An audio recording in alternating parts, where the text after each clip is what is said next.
Welcome to Corner Chat, where we have real conversations with real people. Now, this is our third edition, and today I sit down with Alfred to talk about discovering and thriving in your purpose.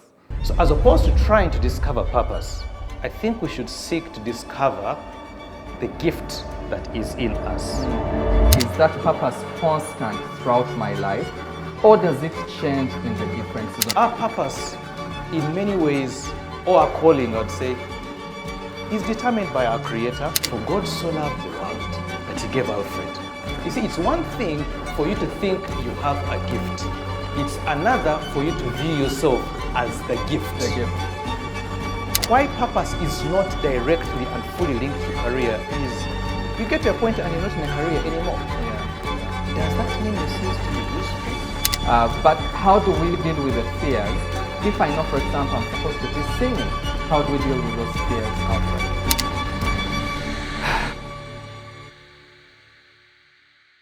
Welcome, Alfred. Happy to have you, and thank you for accepting to be here. Thank you, Maurice. My biggest title is human being, as you know. Yeah. I love that title, human being. Yes. Yeah, it summarizes everything. Thank you, Maurice. Tell me, Alfred, this is Corner Chat, and we always want to begin it by asking you, have you ever been in a corner? What was your experience like? Corners I've been to many, but I think the corners I remember the most have not just been a corner, but have been, a ditch. Think of a deep ditch. Now, a corner in that ditch. Wow, it's a corner in the corner. So not just a corner, but a ditch, and then deep in the ditch, you're in some corner there, and you're trying to figure out life. Yes, I've been in many corners, and I think, just thinking one I can share about is growing up in my childhood. The person that people see today is completely different from that person then. I know it may appear like 12, that's still a kid, right? The things are done by 12. Huh? I was usually taken to school, but I would disappear from school. I found ways of disappearing from school, disappearing from class. They'd find a way to get me into class before exams so that I get to the next class. If you go to that school now, 40 years later, there is a class where they put certain strips of wood in the window so that I don't jump out of the window. I wasn't in a corner, I was in a ditch. Yeah. So at 12, I think I'm one of those. I think God did it for me early in life so that I could do some of these things I'm doing. That lays a great foundation for our discussion around purpose, because so many of us here have actually experienced some of those things, and it's so easy to think I am lost in purpose because of the things that I've done. Maybe God doesn't still even count me worthy. And so I want to shift that a little bit, even from your experience, to try and understand what would you define purpose, and again, bringing it close to your experience. How would you define purpose? Sometimes when you use this word purpose, it feels big. Huh? Purpose. People say, hey, I'm looking for this thing. Purpose, yeah. I can't find it. I'm a Munyoro, and in Runyoro we say omugaso. Is that what is it is in Luganda? Even omugaso. Omugaso in Luganda. Yeah, we just make it farmer. Omugaso. Yeah. Many times when we think about purpose, we try to craft many words around it and make it something very big. But what I'd say is, first and foremost, purpose is about, do you have a purpose? Do you have a use? Are you of use? And I'd like to be able to break it something as simple as that. Our last born is 3 years old. That boy is of use to my mother. Because when he's moving around my mother, there's a certain joy that she derives from him being around her. At this point, the purpose of that little boy is to bring joy to my mother. That is his use to my mother. He shouldn't go around looking, saying, where is this thing I'm looking for? No. So you see, to my children, I have a purpose of providing unto. To my employer at work, I have a purpose of giving something different. To my sister, I have a different purpose. To my brothers, to my neighbors, where I stay. So the point is, am I of value to someone Am I of use to someone? Do I make someone's life lighter, easier, bearable? That is being of use. That is being of purpose. So let's not complicate it as necessarily some one thing we are looking for that is out there. We will work our way towards how to discover that. But for starters, and I want to differentiate it now from calling. If you talk about, let's talk about even in the Bible. Let's say Paul. There was a calling on his life to be, say, an apostle, right? But when he was making his tents, that was part of his purpose as well. So the purpose is a lot wider. A calling may be specific, more narrow a bit, but your purpose is, are you of use to someone? Do you bring value to someone? That for me is enough to know that there is a human being somewhere whose life is made lighter, is made easier, is made bearable because I am. Then, Alfred, who defines this purpose? Yeah, because, well, there's me bringing value to a person. Is it then that person who defines my purpose? Is it myself who would define that purpose? Is it from God? How would you, who attaches purpose to me? Thank you, Maurice. I think a very good, real question there. When a carpenter gets wood, you cut down a tree and you get wood. The carpenter will choose to either make it a table or to make it a chair or to make it a bed. First, I'd like to say the wood does not make the choice. It doesn't choose, me, I want to be a chair. Me, I want to be, I feel like being a table. Or you might be a cross where Jesus is going to get hung. You know? The person that makes an item determines its purpose, ideally. And I wonder who made these human beings that are here. Only God. Yeah. He determines our purpose. So the things that he builds within us, we don't capture personality later in life. We are born with the personality that we have. So you have a personality that God has placed in you. He chooses that you be born in Africa, in Uganda, by a certain lady in Masaka. That's not your choice. It is God who has placed you there. You go through certain circumstances, both tough and good and all that. And all those things are contributing to crafting you into a person who will be of a certain use to someone else.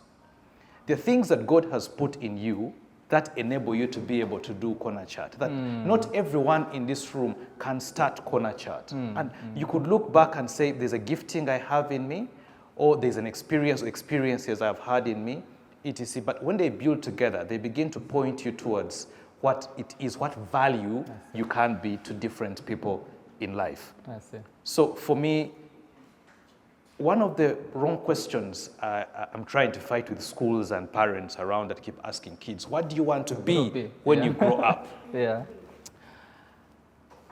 didn't make myself. I'll ask my children, when someone asks you that, you say, I'm going to be trying to discover what God has placed in me, and then where he places me to be able to live out his purpose, I will. When you ask them, what do you want to be when you grow up? In any case, we don't even know what jobs are going to be there 5 years, 10 years from now. You know, growing up, when I was young, there were no content creators. There were no influencers making money. Making a lot of money. So someone wouldn't ask you, what do you want to be? And you say influencer. Those jobs are not even there. Yeah, exactly. So it's an unfair question anyway. Our purpose, in many ways, or our calling, I'd say, is determined by our Creator. He will place us in different spaces. We will go through very many scenarios, very many environments, very many things. I look back and I see many of the things that I went through in life. And today I begin to see why. Because of spaces where I have been placed. And I'm like, that's why I had to go through this, including the hard times. The hard times I went through that, I'd ask myself, why on earth did this human being do this to me. Now you look back, I did not enjoy the moment of this human being doing this to me, but I am glad I went through it because now I'm able to be of use to someone else in a very experiential way rather than quoting John Maxwell. I love that. I love that because, understanding that purpose is defined by God is really critical. Because oftentimes our purpose has come from maybe our parents, where they say you have to be this. I know people who are forced to do a medical degree, but they didn't even love it. Or maybe by the people that we love and we see on the internet. You're like, I admire the Kardashians, so I'm going to be an influencer, but it's not in you. Or other people. So I think the understanding that purpose is defined by God is really, really critical. Defined by God and for the benefit of other people. Now, to shift it... Just a bit about that. I want to just say something about the parents. Your parent is, I want to say, that your first prophet in life. Yes. That God has placed in your life. And yes, many times parents end up maybe trying to live their dreams through their children at times. Okay, I tried to do this and I couldn't, so okay, you have to do it. Or at times something around, in our family, we don't have any doctor, so you better, we need to have one, it's your turn. And I know many times it can turn us off. But what I want to encourage us as well is, again, you just never know, the dots might connect. I know of someone whose parents paid for school fees to become a doctor. This guy did not want to be a doctor. He was paid for to become a doctor. He finished medicine and he got the papers at the end and handed over to his father. He said, thank you, here's your paper. I want to be an accountant. Let me go and do ACCA. And he went to do accounting. Became a very good accountant. Became an auditor. Went to one of those big firms and began working there. Guess what? They get big projects where they need people who can audit the medical space. Wow. And they win because they have someone who is a doctor and an accountant who can be able to do this. And he goes back to the father to say, I'm sorry. Yeah. I love the example that you gave for your little one. Right now, their value is to bring the mother joy. Will that be throughout their life? Or could it possibly change? Because the other struggle as well I've seen is for us to imagine that I am born for one thing and I have to fulfill that one thing. So I either look for it or I look for it. So is purpose the same in life or it changes over seasons? The value I am to my children, even the younger children, is different from the value I am today or the purpose I serve to my older children. It's different from the value I bring to my wife. Is different from the value I bring to my employer. Is different from the value I bring to the boards I serve on. Is different. To different people, I bring different value. I'm of use to them in different ways, even today. But across life, you start journeying across life and different people come into your life, different circumstances come into your life. You come into Corner Chat, not everyone has come here. There is a reason maybe that you've come here. You will meet a person here and you start connecting to a particular direction and you find that you're of use to that person as well. So one, at a given point in life, your purpose is actually not one necessarily. And yet, and also across a whole long span of life, your value, your purpose can keep changing and be transforming across your life. It doesn't have to be one thing now at a go. Now, sometimes people confuse purpose with career. Your career is just one part. That's value to your employer. It's just one little bit. So you can't define your whole being at that point in life by where you earn your money from. It is one of, but it is not the only. It's not the only. Yeah. Knowing the fact that purpose comes from God for the benefit of people, and we know that God is a God of seasons, I think that places us in a position of being flexible to the fact that we will have different value across different seasons as the Lord leads. Yeah. So I want to understand, Alfred, how then do I begin discovering my purpose? I mean, like you mentioned, maybe I didn't even know that it's already there, but what would the journey look like for me to discover my purpose or my value in life? So as opposed to trying to discover purpose, I think we should seek to discover the gift that is in us. Because that's easier to discover. Yeah, yeah. You know, there's scripture, John chapter 3, verse 16, that says, "For God so loved the world that he gave his only son." I keep saying, "For God so loved the world that he gave Alfred." Yeah. Yes. For God so loved the world that he gave me. Yeah. He gave me to you. I view you see, it's one thing for you to think you have a gift. It's another for you to view yourself as the gift. The gift, yeah.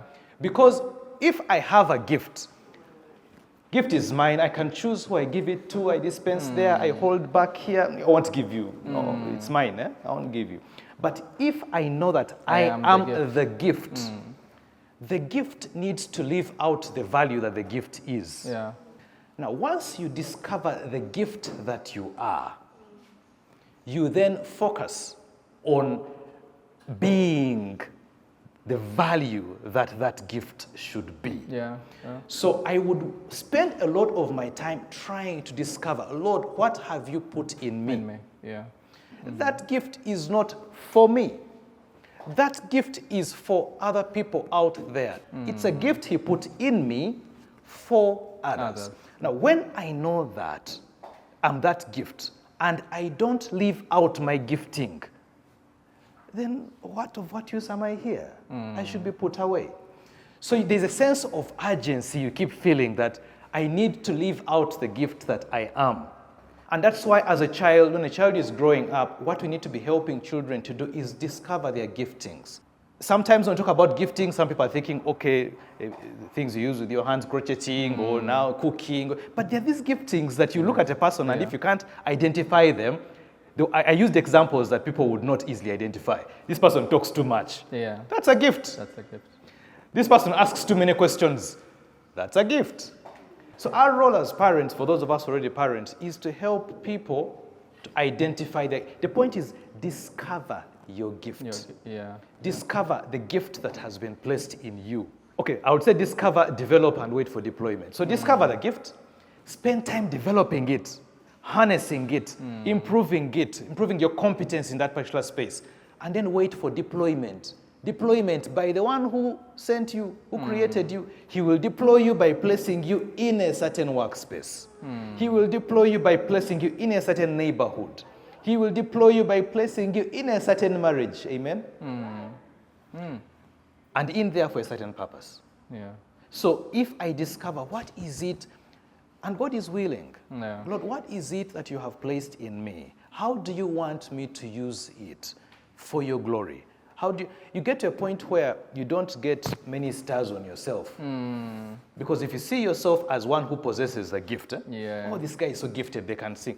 She's so gifted, she can sing very well. So you carry it around like, by the way, I can choose not to. Yeah. So you get pride developing from knowing that I have a gift that others don't have. Sometimes I just don't know. Could I just expose myself to as many things and I will discover along the way? Could exposure be part of those? Absolutely, yes.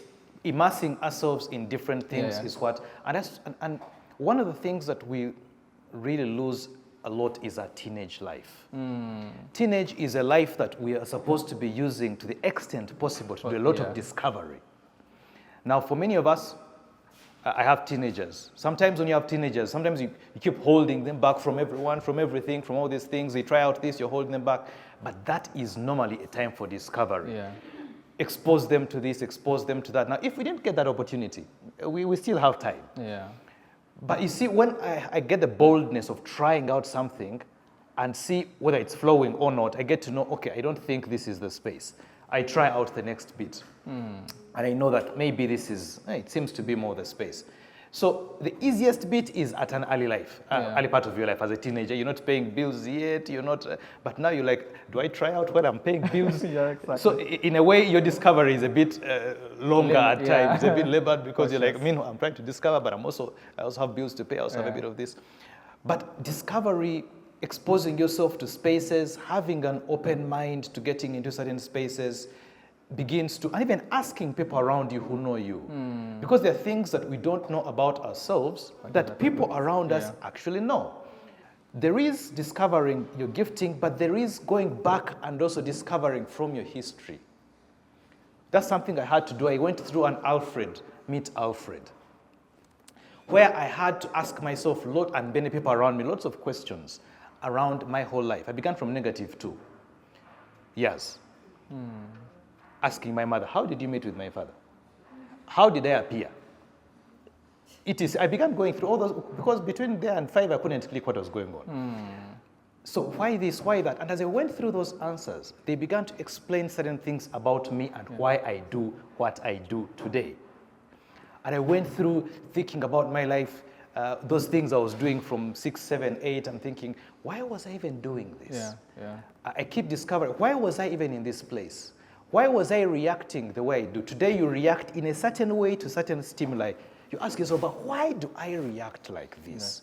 Getting a whole point of discovering yourself because of your background, because of things people have told you, not told you, etc. All those things place you well to figure out now, what can I be of use to someone?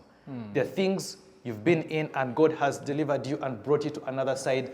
Now you can empathetically, like I said, I like John Maxwell, by the way, so if you keep hearing me use him as an example.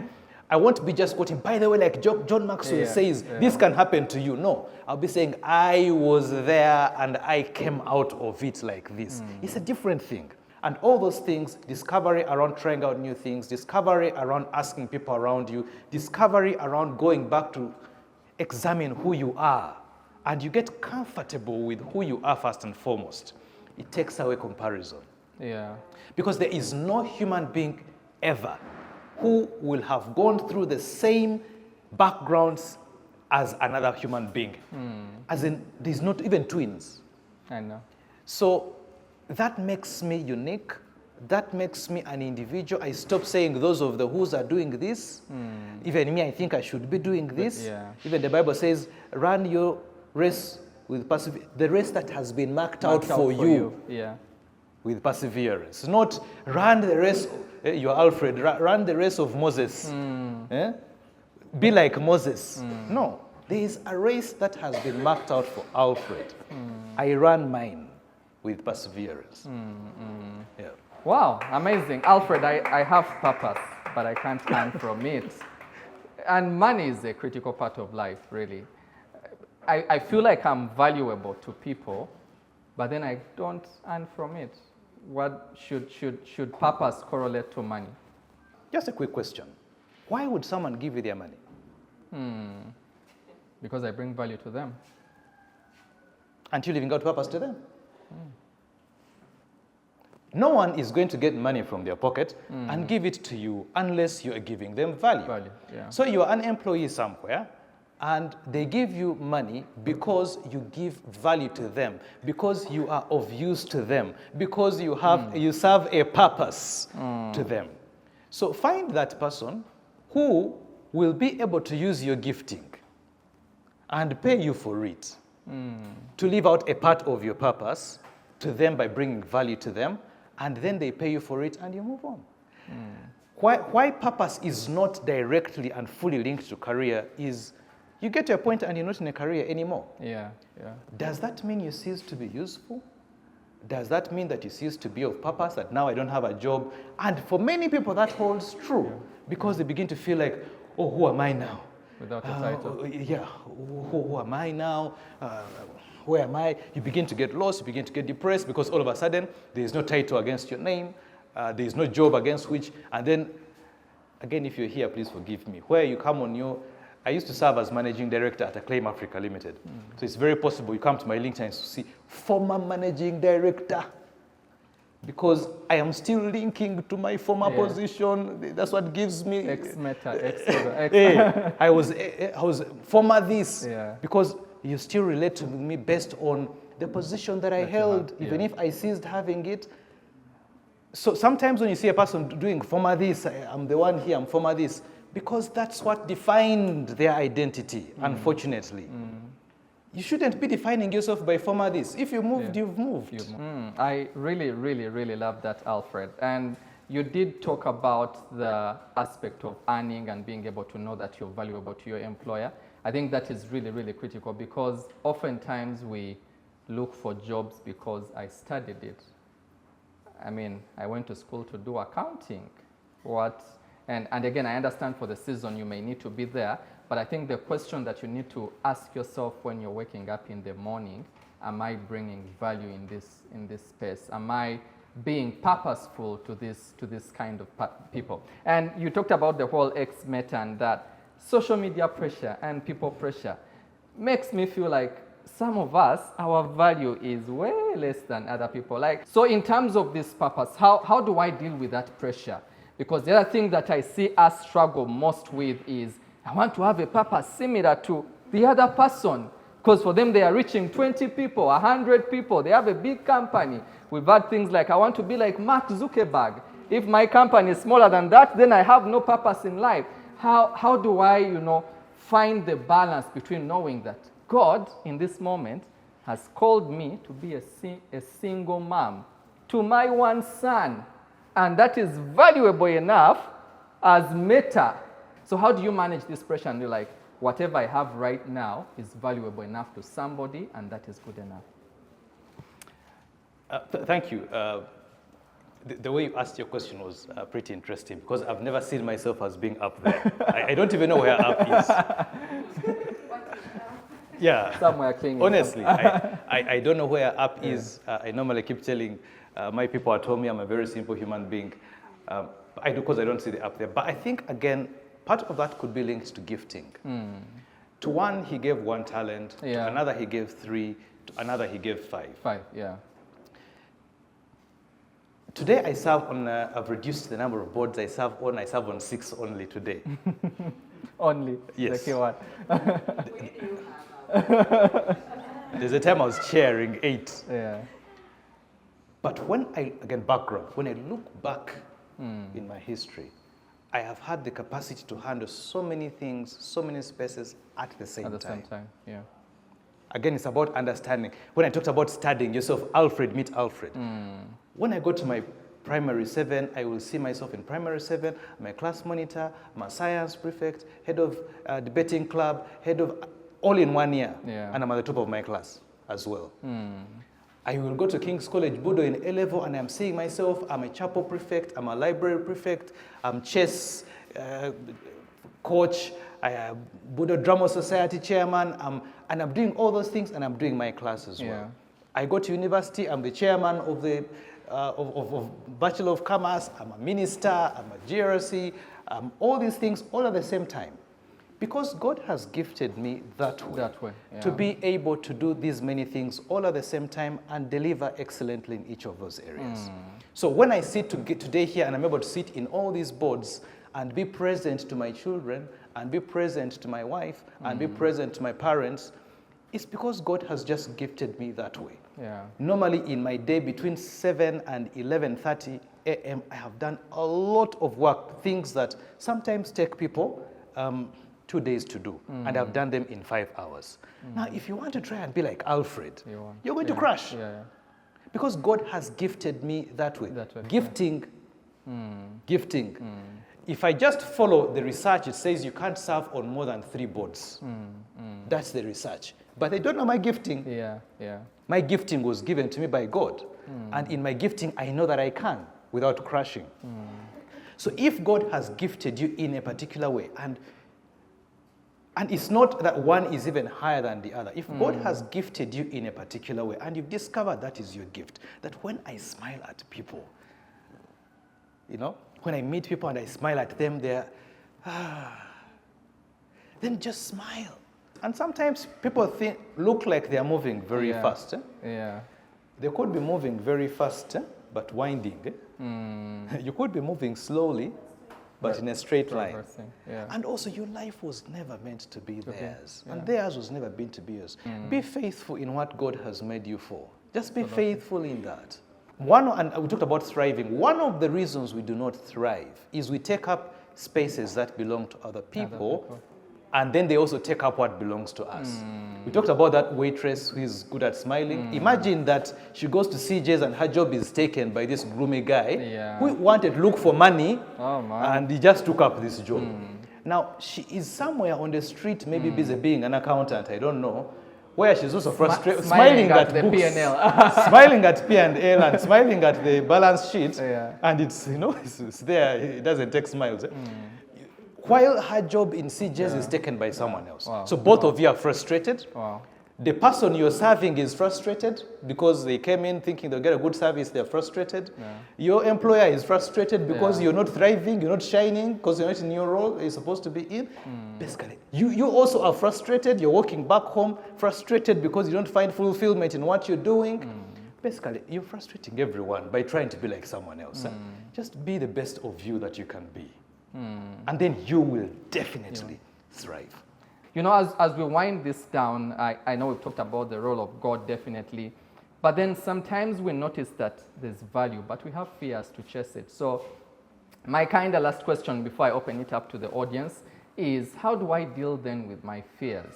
I think part of it comes still from perspective. I've been writing about leadership, for example, on LinkedIn. Now, why do I write?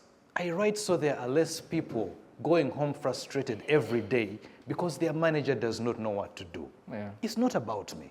So I may be fearing I may use wrong grammar, or I'm not writing for even likes. I'm just saying someone is going to pick this and they're going to take it back to their organization. They will learn one thing and they will go back and lead better and have one less person going home frustrated. And I keep thinking, this is here. It is in Kenya. It is in Malawi. It is in... People are facing these frustrations, and my name has been placed on it to come and deal with. God has opened doors for me in countries where you get into a country and within a very short time, you have links to top organizations in that country, people you did not know. Favor comes with it as well, as you're moving in your purpose, as you're moving in what God has called you to do, in your gifting. So the fears can be there, but fears normally come when you're looking into yourself. Come out as an imperfect human being that you are. Be comfortable with the fact that you're imperfect. Be comfortable with the fact that there will be thousands of people who will not understand what I'm putting out there, but there will be a one. You remember the 99 and the one? It always baffles me that God left 99 and went to look for the one. For that one, I will write. You see? So you may be afraid, but there is someone who continues to suffer, to struggle, because you've chosen to wallow in the fear that you have. So I think for me the perspective is, as I think about that one person that I am going to free, that one person whose life I'm going to make easier, that one person who will feel seen, who will feel heard. When I go to a restaurant, I make it a point to pick the name of the waiter or the waitress. I talk to them, I find out where they come from, because maybe for that person, maybe for that week or that month, you're the only human being who will see them. Others pass them, but you've seen them. What have you done for them by doing that? They will go back knowing I was seen. So even if you're fearing, what will they say if I begin asking them about where they come from? But maybe it is you who has seen them, who has brought that. So when it ceases to be about you, and becomes the value that I'm going to pass on to someone else, that might make a difference in someone else's life, there's a way the fear starts to evaporate. And there's a whole partnership. You feel you're in a partnership with God. And what you're doing is to live out, to be the hands, to be the eyes, to be the of God here. There's a way the fear starts to disappear. But also sometimes you also do it afraid. You still do it even when you're afraid. They say courage is not the absence of fear. It's the mastery of fear. I'm afraid, but I'm still doing it. I'm taking up this role. I even don't know what they're going to say. But I've gone to boards where I don't know anything about the industry, but they've reached out to me and say, Alfred, we need you here. need you. Like, okay, I don't know anything about the industry, but I will I'll bring come. value. Yeah, yeah. So don't look at yourself, at your resources, at just your abilities when you're called out to do something. See yourself as partnering with God. Yeah. See yourself as someone that God doesn't have hands and legs and what he's going to use here. See yourself as one who God has asked to use and partner with him. That's how I view myself. I've always thought that purpose is one big thing, but you know, Alfred helped break it down in terms of understanding that we've all gotten value that we can give to somebody else. And what was really exciting is to know that purpose is not for us, but it is rather to benefit somebody else. This was really a rich discussion. We hope that you join us in this space, but also we hope that you enjoy the other discussions that we're going to have. See you at Corner Chat.